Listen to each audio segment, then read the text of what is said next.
Hola, ¿qué tal? Muy buenos días, amigas y amigos. Es un placer estar con ustedes en su programa Despertar de Conciencias. Y hoy, en este maravilloso día, vamos a tocar un tema que quizás haga un poco de ruido para algunas personas muy religiosas, pero quizás tenga un sentido muy pragmático para todas aquellas personas que practicamos el cristianismo con mucha libertad. Y hoy, para darle auge a este programa, nos acompaña una personalidad, un amigo, compañero de mil batallas, que nos conocimos hace muchos, pero muchos años, y trabajamos muy de la mano por nuestro amado y bello Cancún. Él es Obed Nahuatl García, es capellán, pero además licenciado en teología por la Universidad de Montemorelos, Nuevo León, con una maestría en consejería familiar y con algunos diplomados y especialidades. Un gran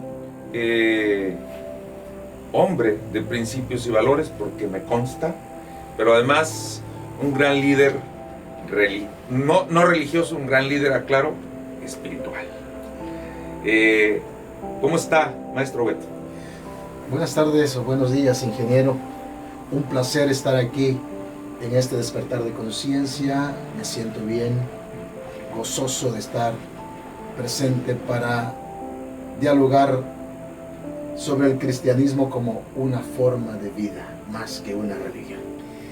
El cristianismo nace pues hace más de 2000 años.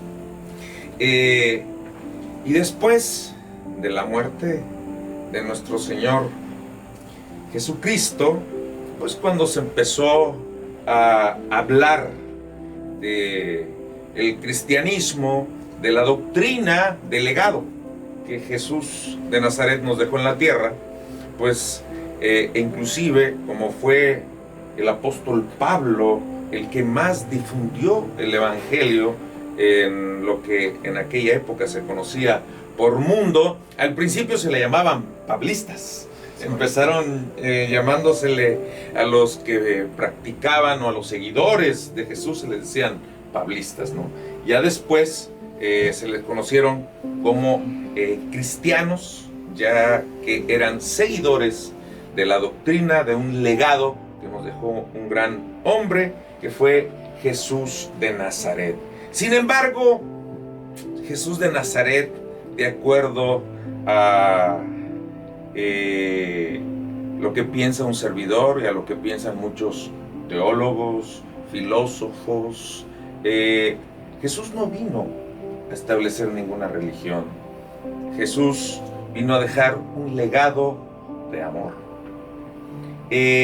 Platíquenos, usted como un especialista en el tema, maestro, ¿por qué muchas veces reducimos la fe cristiana a ritos o religiosidad, o cómo empieza el cristianismo volverse una religión?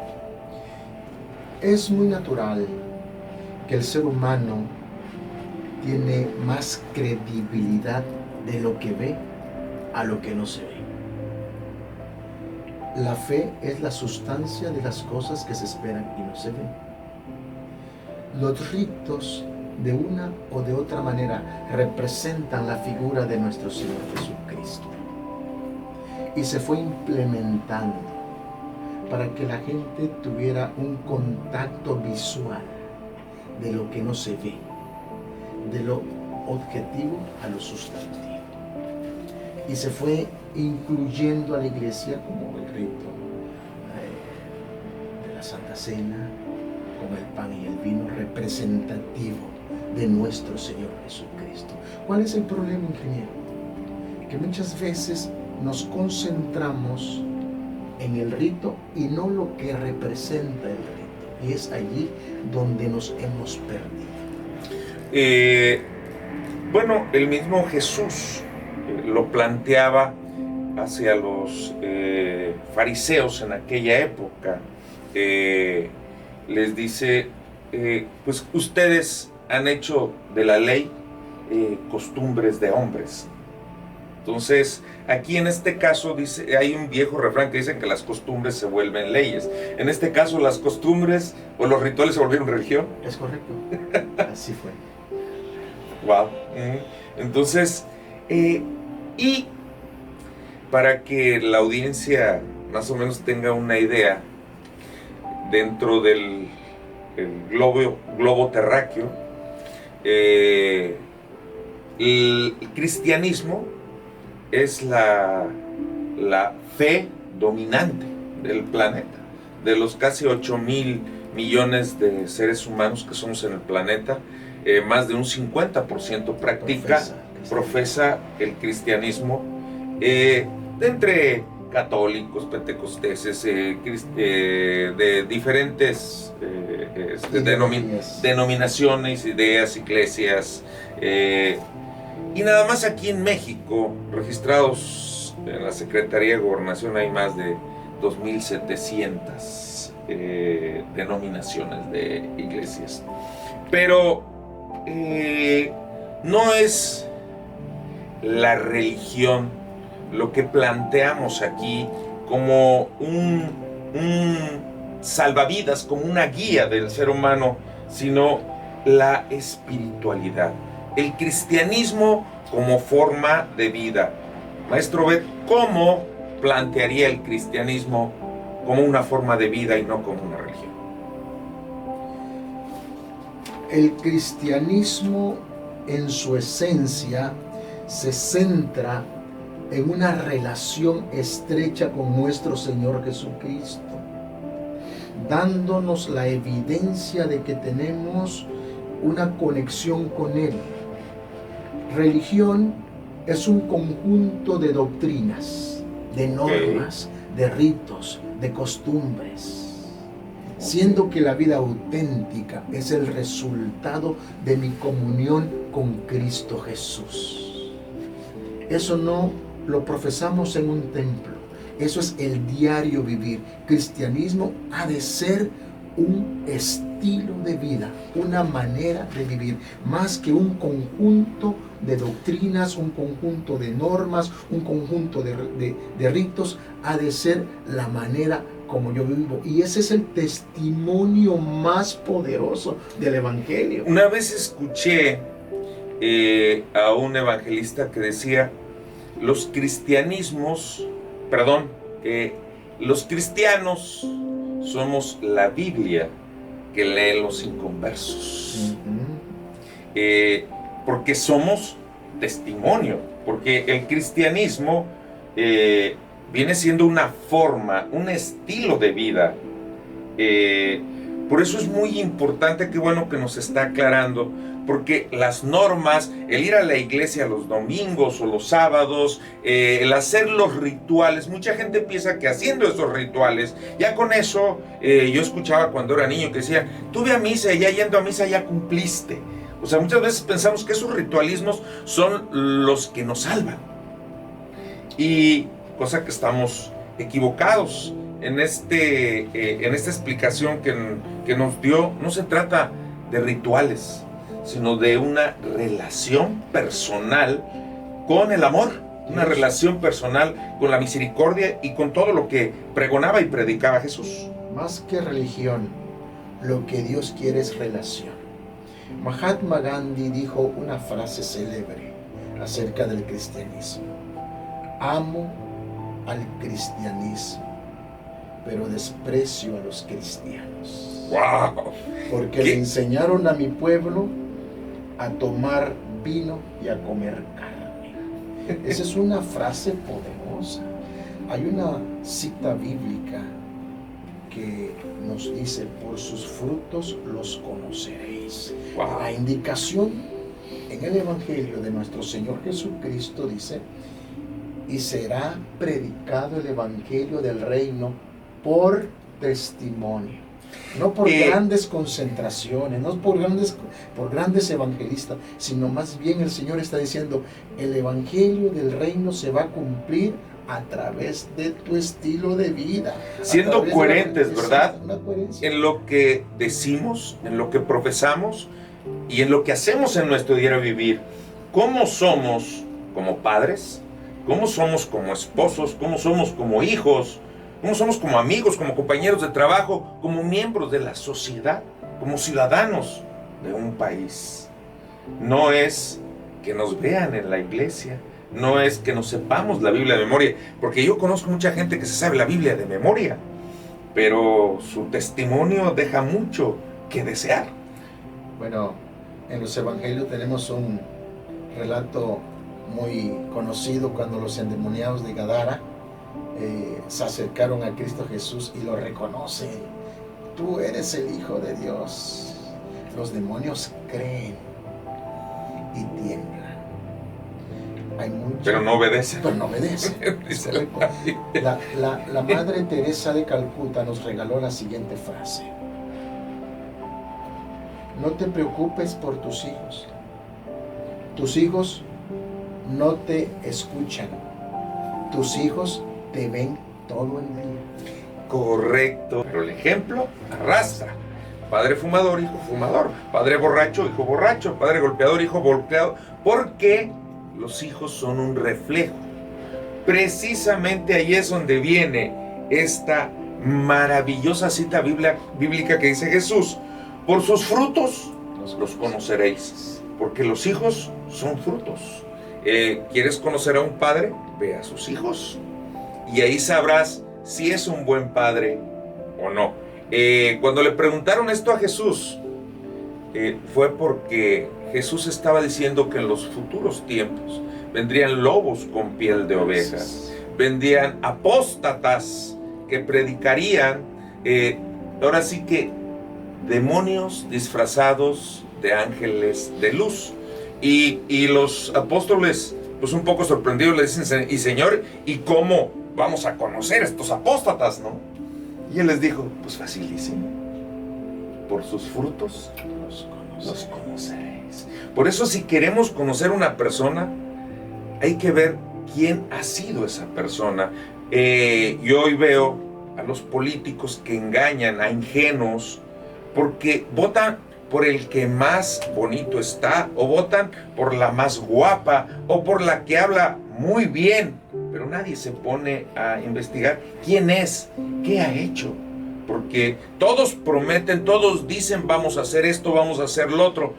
Dicen que de buenas intenciones está empedrado el camino al infierno. Así es. Pero esto no es de buenas intenciones, esto es nuestro pasado, habla por nuestro presente.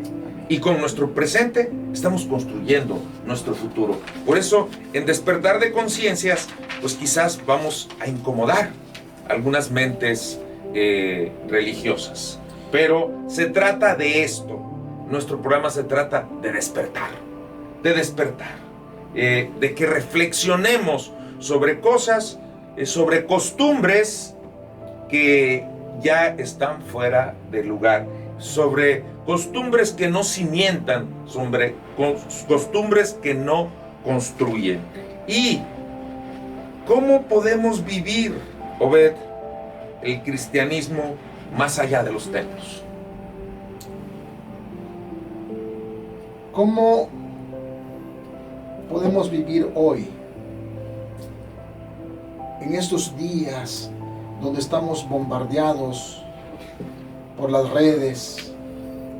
Tenemos que tomar la postura de un gran líder de las Santas Escrituras. Yo y mi casa serviremos a Jehová. Cuando Josué enfrentó esta crisis espiritual, los valores, principios morales estaban en total decadencia. Se estaban incluyendo en la forma de oración costumbres nunca antes vistas. Se volvió costumbre, se volvieron rituales, o sea, una generación que empezó en la comodidad. Idolatría. Cosas que no se practican. Dijo Josué, calma, momento, señores. Ustedes hagan lo que se les pegue su gana, pero aquí en mi casa vamos a servir a Jehová. Aquí en mi casa yo soy el sacerdote.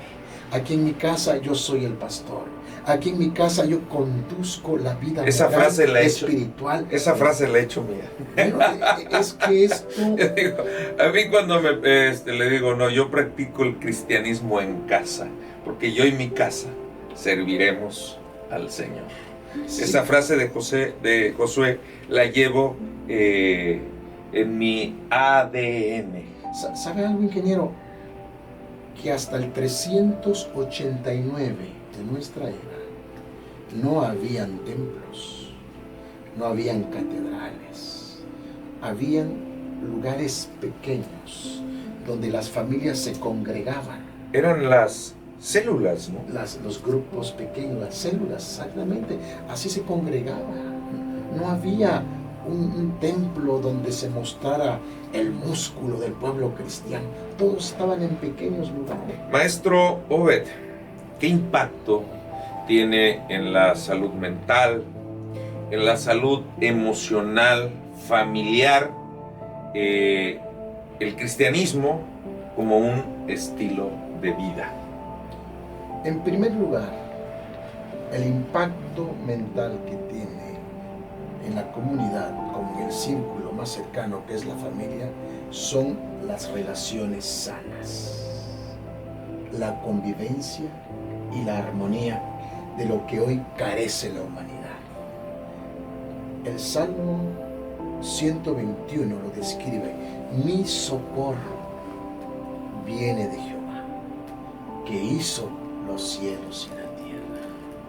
Cuando nosotros buscamos el cristianismo como un auténtico estilo de vida, hay cambios radicales.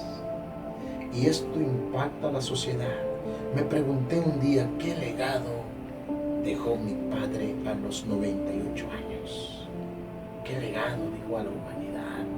No hizo ningún invento mi papá. Mi papá no construyó un imperio financiero. Mi padre no hizo una fortuna aquí en la tierra. Y me preguntaba mientras estaba su cuerpo tendido, ¿qué dejaste para este mundo, papacito? Entonces me vino una idea, la siguiente: mi padre dejó 8 hijos. Ninguno de sus hijos ha estado en la cárcel. Ninguno de sus hijos se ha convertido en delincuente. Ninguno de sus hijos ha cometido un crimen hasta hoy. Creo, ingeniero, que ese es el impacto, es el legado monumental que puede dejarle el ser humano al mundo. Generaciones con vidas sanas, al servicio de la sociedad. Es lo que hay veces he platicado con teólogos, que cuando lleguemos delante del Señor, cuando nos vayamos de este plano terrenal, el Señor no nos va a juzgar por las profesiones que hayamos tenido, por los éxitos, las empresas que hayamos hecho, sino por los hijos que le hayamos dejado al mundo. ¿Qué hijos le dejamos al mundo? Porque detrás de todos estos delincuentes, de los sicarios, de los que tienen a México en un baño de sangre, hubo maltrato, abandono, falta de principios y valores. Los culpables directos son, con todo el respeto, pero para mí los culpables directos de todo esto son los padres de estos criminales. Nosotros somos los primeros maestros que tienen los hijos. Los segundos padres son los maestros. La primera escuela es el hogar, porque es allí donde se le plasma a los hijos como una huella digital valores. Correcto. Eternos, que no se negocian. Principios universales. Que no se negocian con la vida. Los israelitas o el pueblo judío tiene por costumbre enseñarle una sola cosa a sus hijos. Una sola cosa. Se llama el Shema. El Shema se encuentra en Deuteronomio 6. Escucha, oh Israel, Jehová uno es. Estas palabras que yo te enseño hoy, se las repetirás a tus hijos cuando se acuesten, cuando se levanten, cuando vayan en el camino, cuando vayas a dormir. Las vas a escribir en tus manos, en las paredes, en el techo, en los postes. ¿Qué palabras? Ama al Señor tu Dios con todo tu corazón, con toda tu alma y con toda tu fuerza. Así como padres, antes que nuestros hijos consigan un título de universitario, maestrías y doctorado, los enseñamos a amar a Dios. Wow. Estamos haciendo muchachos a todo terreno, 4x4. Estamos construyendo hombres como Daniel o José, que no se vendan ni se compren. Estamos que estén construyendo patria.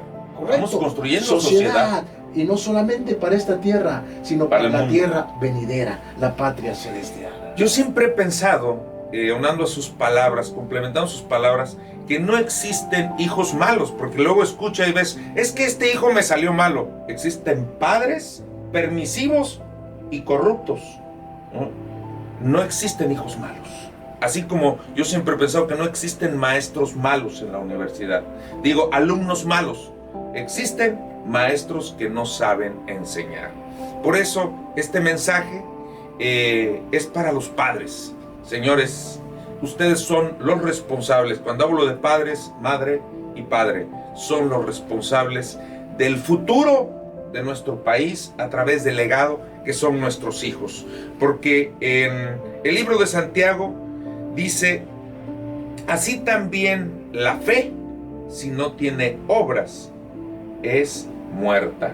Por eso es que de nada sirven los rituales, de nada sirve que vayas a la congregación. Digo, es muy bueno, no estoy diciendo que no vayas, pero seamos hacedores de la palabra, dice la Biblia, no oidores.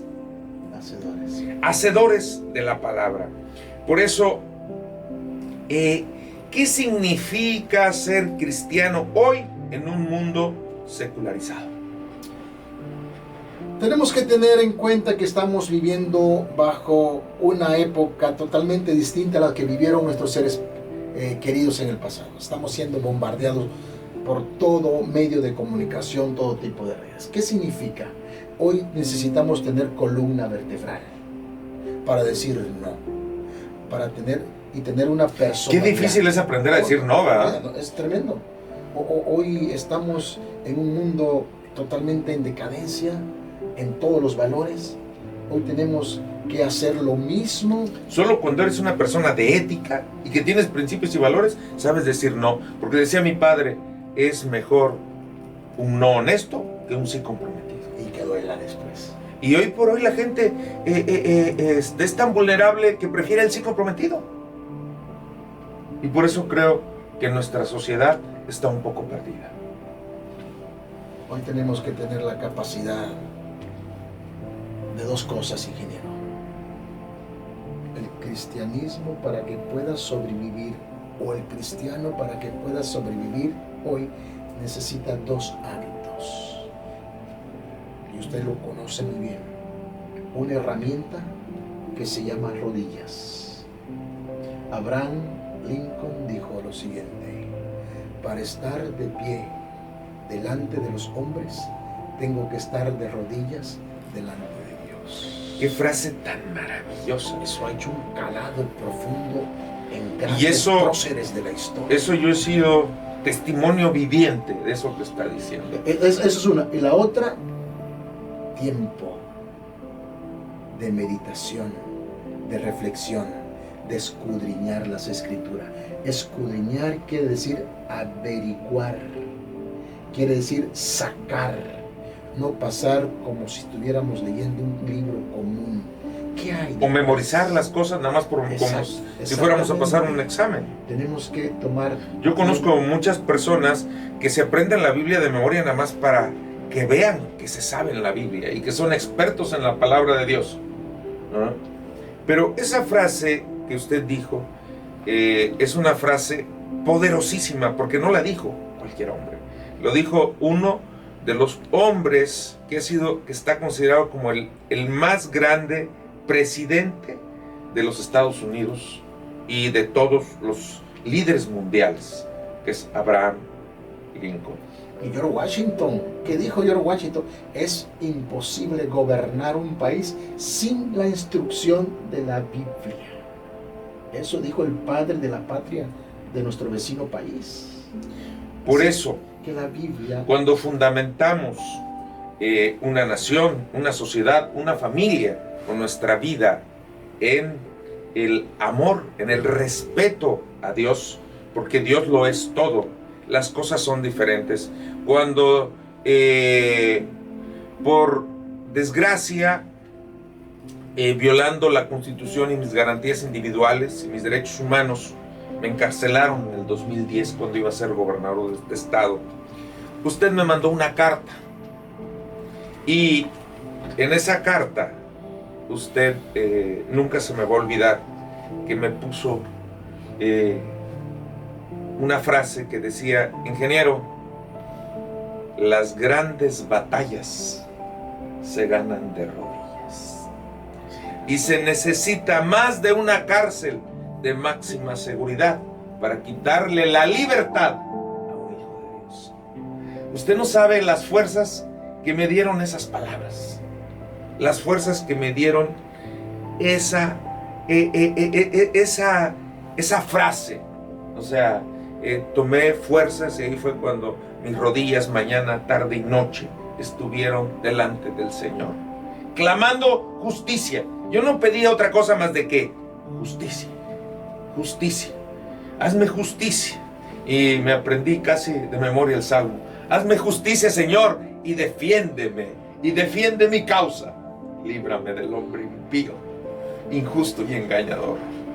Entonces, soy testimonio vivo de que funciona cuando tenemos la humildad de ponernos de rodillas delante de Dios.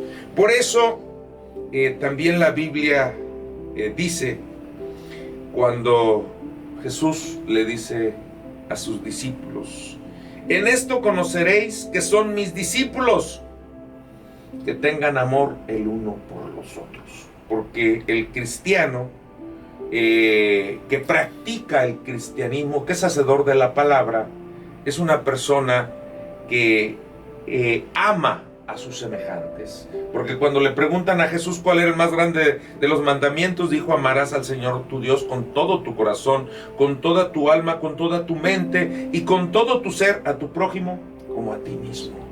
¿Y quién es el prójimo? El próximo. Por eso es que si nosotros nos la pasamos odiando, nos la pasamos envidiando, no estamos siendo congruentes. Tenemos que ser amorosos, y tenemos que entender y amar, porque Jesús dijo: vengan a mí todos, todos aquellos que tienen problemas, todos aquellos que están cargados. Por eso es que en despertar de conciencias, lo que queremos es que reflexionemos todos los días si estamos viviendo una vida con principios y valores y con ética. Así es que, Maestro Bet, ¿cómo vivo en fe? ¿O cómo vivo el cristianismo sin imponerle a otros una religión o una fe? Conoceréis la verdad. Wow. Y la verdad os hará libre. En ninguna institución que nosotros laboremos, si lo que hacemos no nos gusta, nos quita gota a gota la felicidad. Imagínense en un tema de adoración. No debiéramos sentir que a la institución o la comunidad religiosa a la que asisto me han colocado losas, me han colocado cargas. Si no estás disfrutando allí donde estás, es tiempo de despertar la conciencia. La espiritualidad es libre. Búscate el lugar correcto, la dirección correcta es a los pies de nuestro Señor Jesucristo. Ahí.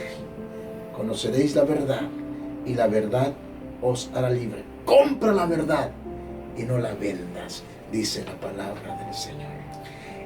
Hay unas preguntas que nos ha mandado el público. Dice, nos preguntan, ¿qué hacer cuando la iglesia como institución me ha decepcionado, pero no quiero perder mi fe? Bueno, nos pregunta el público. ¿Qué podemos hacer cuando la institución o la comunidad a la que yo pertenezco falla? No falla la institución, falla quien las personas, ¿verdad? En la iglesia es como los dirigentes que tienen responsabilidades de altos cargos y a veces pues se equivocan. Y eso impacta en la vida. ¿Qué pasó cuando Pedro caminó sobre el agua? Ese incidente registrado en San Mateo 14 es un escenario que nos pone totalmente en ese nivel. Cuando todo está fallando, cuando todo se viene sobre mí, mi institución religiosa, problemas con los hijos, problemas financieros, problemas con el esposo, parece que el mundo me quiere tragar. Pedro gritó inmediatamente, Señor, no puedo, sálvame, rescátame, sálvame. ¿Y qué dice el registro bíblico? Inmediatamente Jesús trabó, no lo agarró, trabó. Quiere decir, Pedro, ya te agarré, aquí no te me vas aunque tú quieras. Y entonces, qué lindo cuando todo está en contra y no queremos perder nuestra fe. Vamos a aferrarnos del único recurso que nos ofrece salvación. No hay otro nombre en el no la iglesia, nuestro Señor Jesucristo. No la institución, sino el mismísimo Dios. La institución es solamente el corporativo. Es correcto. Otra pregunta que nos hace el público: ¿cómo enseñar a mis hijos vivir en fe más allá de los ritos? Creo que ya lo explicamos, pero aclárese. Bueno, sí, como ya le mencioné hace rato, le cité la frase célebre de la Madre Teresa de Calcuta: tus hijos no te oyen, tus hijos te miran todo el día. Los hijos no aprenden por lo que les dices, aprenden por lo que ven. Los hijos aprenden por el modelaje que ven en la casa. Cuando los niños míos eran pequeños, los encontraba con mis corbatas y con mis sacos. Hasta se sientan como tú, hacen lo que tú haces, se acuestan, caminan como tú, ¿no? Quieren imitar al padre, las niñas a la madre. Entonces, y esto es hasta en los buenos hábitos. Amigas, amigos, ya sabemos que recuerde que si usted está generando principios y valores en su casa, está generando buenos ciudadanos, porque los delincuentes también tuvieron padres que los abandonaron y los dejaron a la deriva, sin guía, sin principios, sin valores, o quizá con un modelaje, como decía el maestro Bet, distorsionado. Así es que, pues, muchísimas gracias por acompañarnos en este programa. Maestro Bet, un último mensaje. Gracias, ingeniero, por invitarnos a este despertar de conciencia donde hace tanta falta hablar de valores, hablar de principios que se están llegando al olvido, están en caducidad. Hoy tenemos que levantar el estandarte de la verdad a nuestro Señor Jesús como el único medio de salvación que tiene el ser humano en esta tierra. Gracias. Pues muchísimas gracias a ustedes. Nos vemos en el próximo despertar de conciencias.